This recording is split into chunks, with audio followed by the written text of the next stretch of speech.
Շնորհակալություն, հարցում եմ բարձր դատարան Ուժեղ Հայաստանի ներկայացուցչին։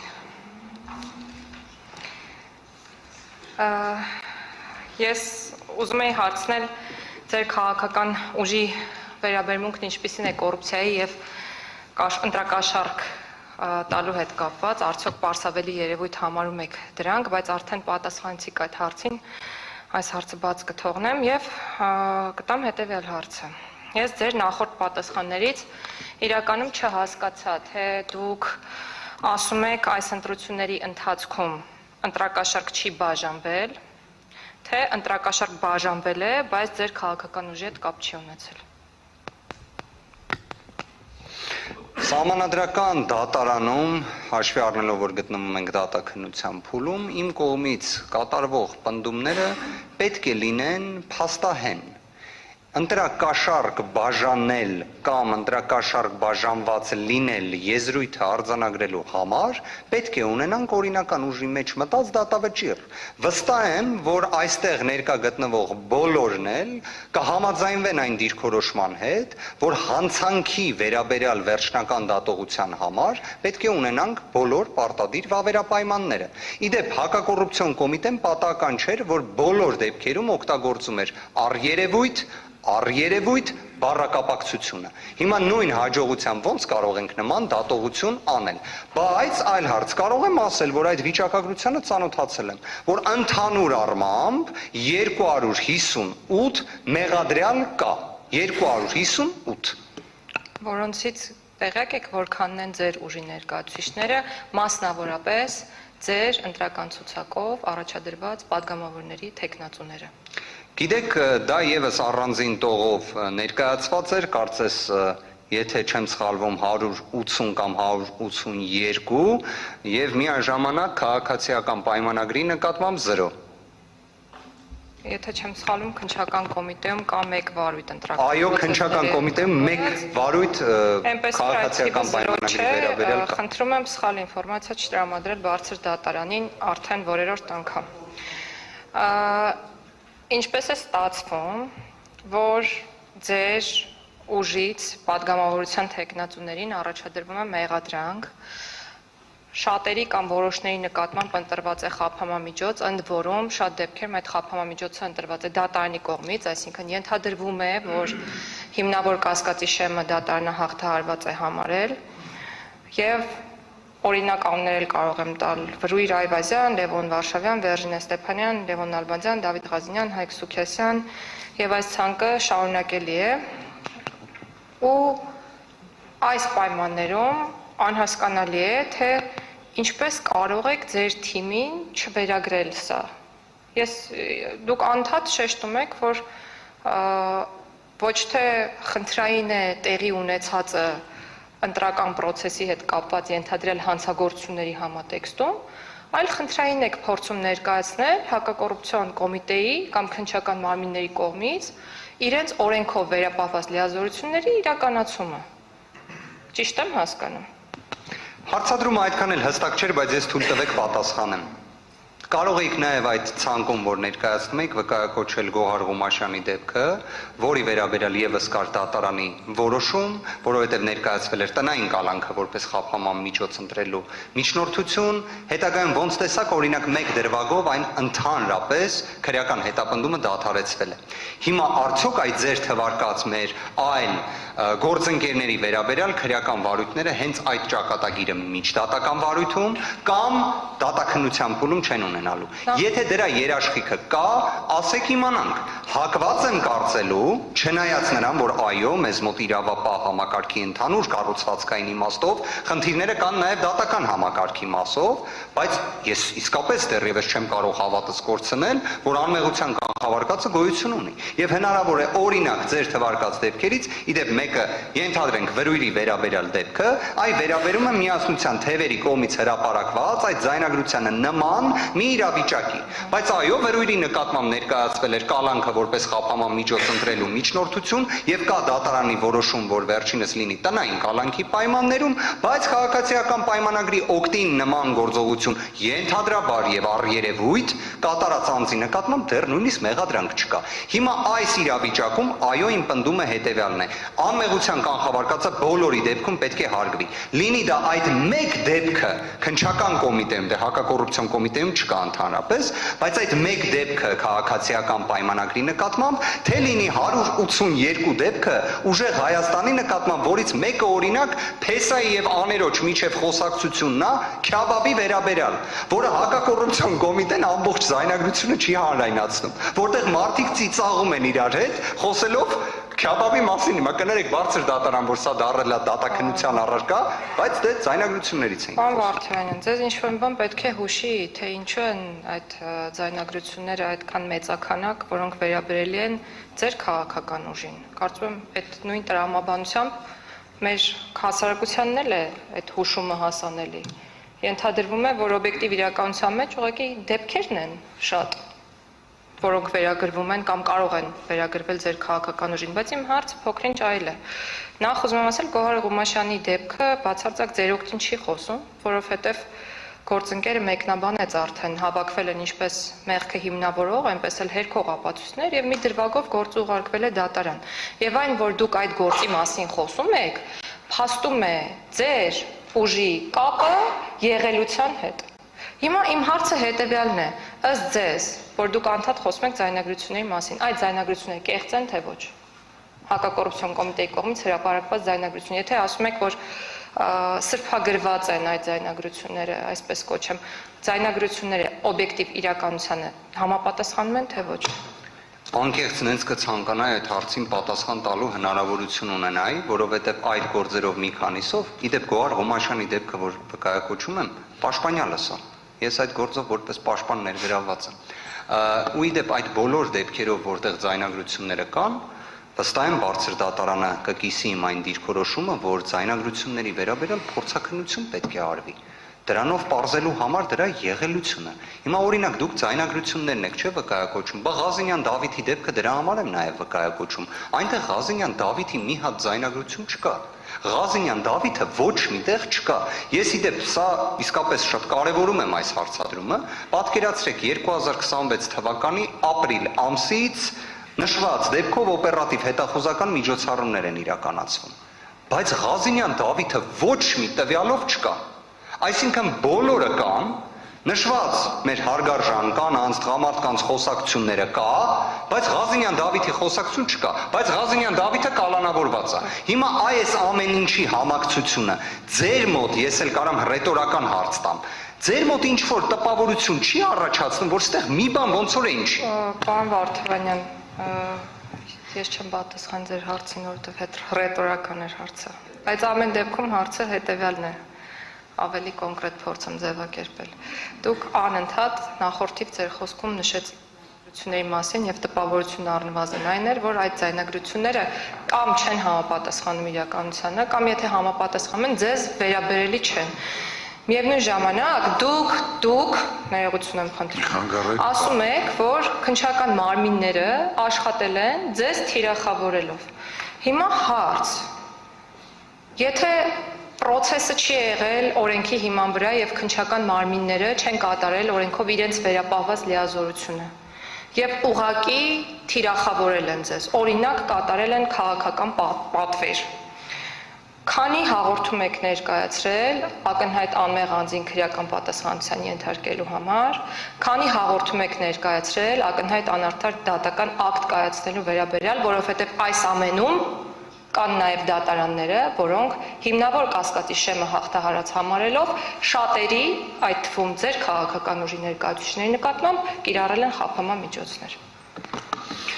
Հետաքրքիր հարց եք տալիս, առնվազն իմ մասնագիտական մոտեցումը միշտ եղել է երաստիճան դատական համակարգի սպառումը, որից հետո նոր ակնհայտ անարդար դատական ակտի հատկանիշներով հաղորդում ներկայացնելը։ Եթե դուք բոլոր դեպքերում գտնում եք այլ մոտեցում, դա կարող եմ քննարկել, բայց չեմ կարծում, որ դա կոնկրետ դատաքննությանը վերաբերող դեպքի հետ առնչություն ունի։ Ձայնագրությունների հետ կապված կարող եմ ասել նաև, որ դրանց մոնտաժված լինելու հանգամանքը հաստատվել է նաև հակակոռուպցիոն կոմիտեի նախագահի կողմից, քանի որ դրանք բոլորը որոշակի, այսպես ասած, առանձնացված հատվածներ են։ Եվ երբ գործընկերներիցս մեկը հարցը տալիս էր, թե ոնց է ի վերջո մամլո ծառայությունը նշվածը հանրայնացնում, նաև այդ կոնտեքստում էր ներկայացվում, որ ի վերջո ոնց է որոշվում, որ օրինակ պետք է ձայնագրության այն հատվածը, որտեղ հիշատակվում է Դավիթ Ղազենյանի անունը, այն էլ Ղազենյան Դավո, որ օրինակ այդ հատվածը պետք է լինի հանրային։ Օրինակ ինչի համար էր դա դրվել։ Հիմա այդ իմաստով այո մենք խնդիր տեսնում ենք, բայց մի բան եմ ուզում շատ ուղիղ ասել։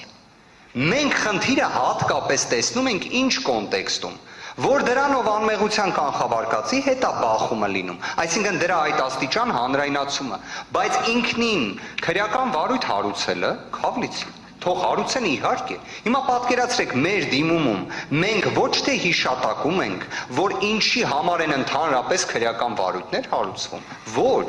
թող հարուցեն։ Խնդիրը ուրիշ բանում է։ Ինչի համար է միշտ պարտադիր ամենախիստ խափանման միջոցի հարցը բարձրացվում։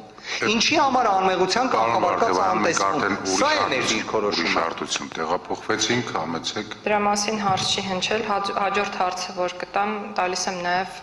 միասնության թևերին եւ դեռ միասնության թևերին, հետո թե անհրաժեշտ կլինի կկրկնեմ։ Չէ, ձեզ եմ տալիս, հետո նաև երբ այլ հարցեր ուղղելու լինենք միասնության թևերին, խնդրում եմ նաև այս հարցին պատասխանել։ Ձեզ համար ընդունելի կլիներ, եթե օրինակ քննչական մարմինները հաղորդագրություն տարածեին, ասելով, որ կուսակցության օգտին ընտրակաշառք է բաժանվել, կատարվել է ենթադրյալ հանցանք եւ ընդհանրապես չնշեին կուսակցության անունը։ Ես պատկերացնում եմ ոչ թե ինձ համար դա ընդունելի լինի, թե ոչ դա ընտրական օրենսգրքի Ձեր համար որպես քաղաքական ուժ, պարոն Վարդանյան, ես կոնկրետացնեմ, օրինակ խոսվեր 300 եւ ավել դեպքի մասին եւ ասվեր, որ կուսակցություններից մեկի օգտին բաժանվել է ընտրակաշառք։ Սա ձեզ համար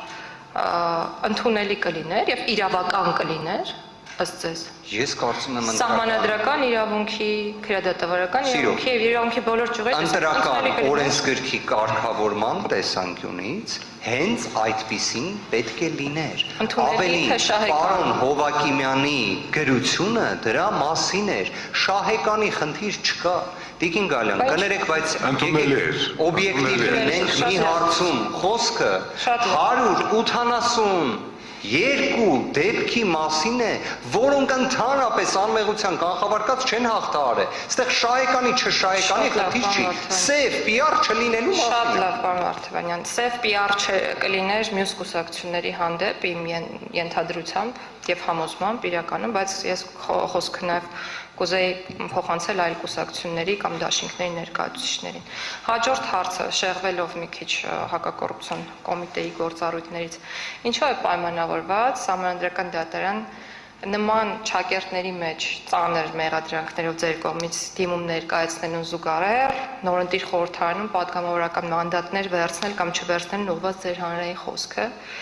Մտավախություն չունեք, որ բարձր դատարանի եւ հանրության մոտ կստեղծվի տպավորություն, որ դուք նկատում եք ձեր ճակերտների մեջ մեղադրանքների հիմքերի բացակայությունը եւ արդեն պատրաստ եք դիմումի մերժվելուն։ Անկեղծ եմ ասում, հարցադրումը լավ հստակեցրեք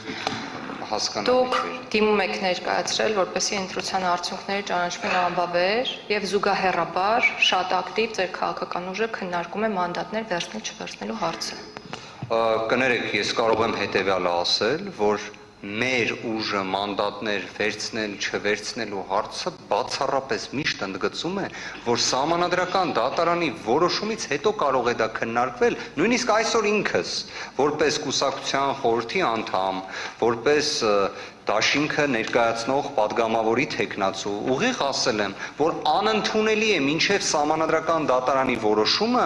որևէ կերպ խոսել, թե ինչ է հնարավոր տեղի ունենա ԿԸՀ որոշման պայմաններում, քանի Սահմանադրական դատարանը որոշում չի կայացրել։ Ես ավելին կարող եմ ասել, որ դուք եք,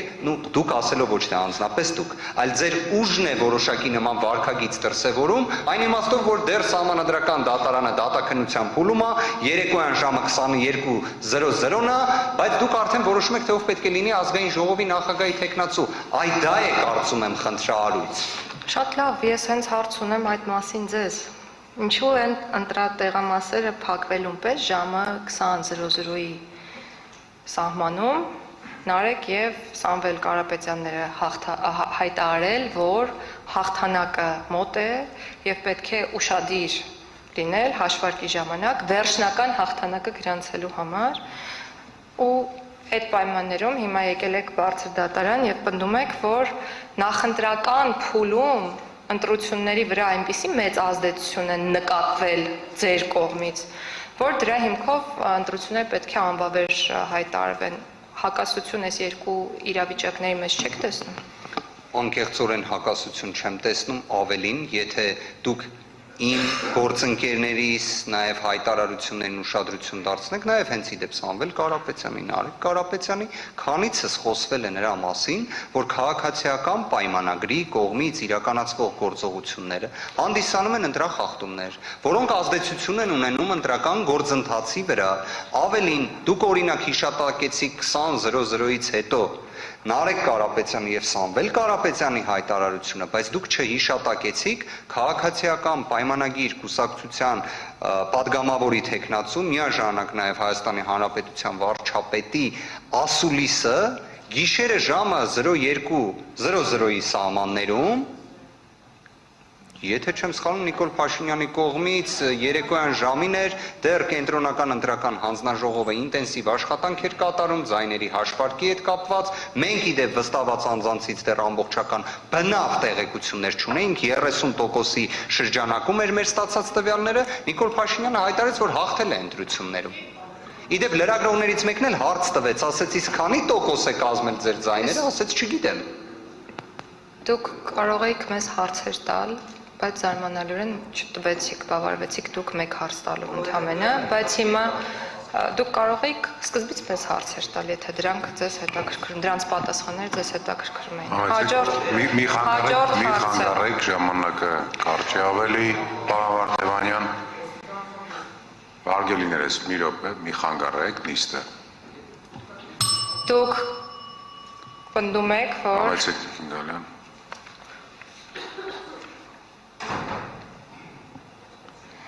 Դուք պնդում եք, որ հակակոռուպցիոն կոմիտեի գործողությունները ձեզ թիրախավորել են,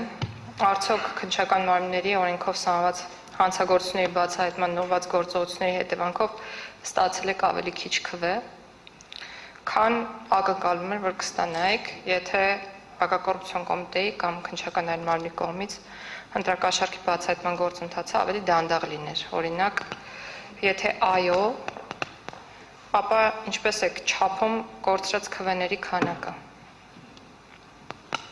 Շնորհակալ եմ, գտնում եմ, որ հակակոռուպցիոն կոմիտեի գործողությունները թող լինեին շատ ակտիվ, թող լինեին պրոակտիվ, թող լինեին նույնիսկ ընտրական այս գործընթացի ժամանակահատվածի համար համալրված ավելի մեծ խմբով քննիչներով։ Պարզապես թող անմեղության կանխավարկածը հարգեին, պարզապես թող ուժեղ Հայաստան բառակապակցությունը, ուժեղ Հայաստան կուսակցությունների դաշինք բառակապակցությունը զերծ մնային օգտագործելուց։ Իդեպ, ինչպես գրել էր Կենտրոնական ընտրական հանձնաժողովի նախագահը իր գրության մեջ, եթե այդ քանը պահպանվեր, զուգահեռաբար թող 10,000 քրեական վարույթ հարուցեին։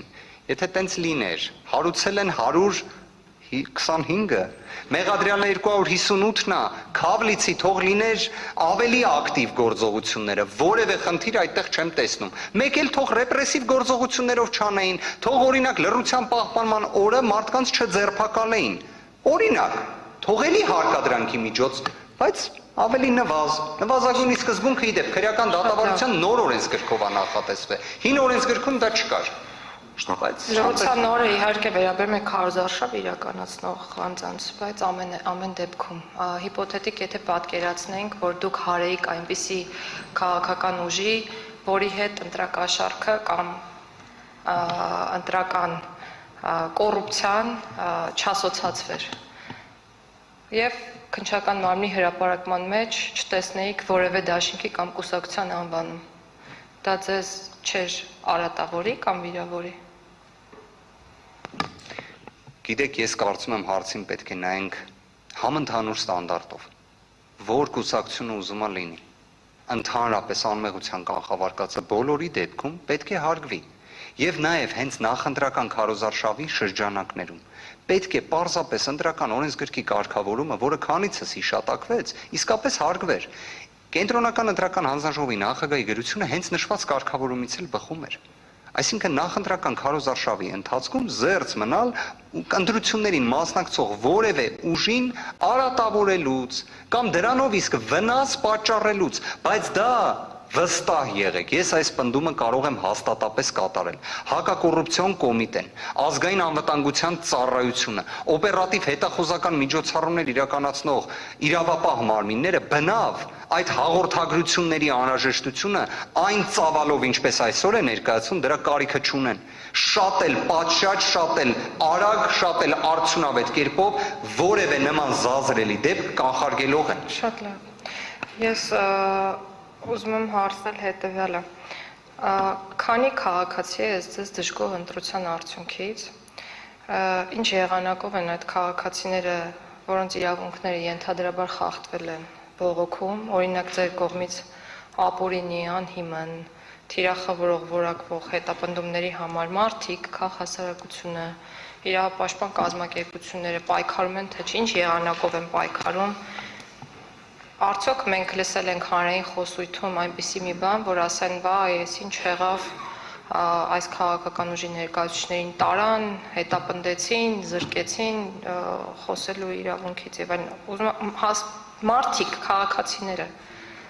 եթե մենք խոսում ենք ընտրության արդյունքը անվավեր ճանաչելու մասին, նաեւ ես հիմա կգամ դրան, որ դուք ասում եք թիրախավորել եք մեզ հակակոռուպցիոն կոմիտե եւ դա ազդել է ընտրության արդյունքի վրա։ Ուր են այդ մարդիկ, ինչպես մենք չափենք, ինչպես բարձր դատարանը կամ նույնիսկ հասարակությունը չափի այդ դժգոհության մակարդակը, որ դրանից գոնե բխեցնի հնարավոր հետևանքը, ազդեցությունը այդ գործողությունների ընտրության արդյունքի վրա։ Իդեպ մենակ ֆիզիկական անձինք չէ, միջազգային կառույցները, նաև կենտրոնական ընտրական հանձնաժողովը դատարանին փոխանցել է դիտորդական առաքելություն իրականացրած կազմակերպությունների զեկույցները, որտեղ ուղիղ հիշատակված է, որ իրավապահ մարմինների գործողությունները եղել են մտահոգիչ։ Ինչ վերաբերում է նրան, թե ընդհանրապես այս ենթադրյալ, իսկ մեր գնահատմամբ հաստատապես արկա ընտրախախտումների, այն էլ զանգվածային բնույթի, այն էլ Սահմանության 7-րդ հոդվածի հետ անհամատեղելի խախտումների վերաբերյալ ինչ արձագանք կա, հարգելիներս բարձր դատարանին ներկայացվել է 7 քաղաքական ուժերի կողմից դիմումներ։ Պայմանականորեն մենք ներկայացնում ենք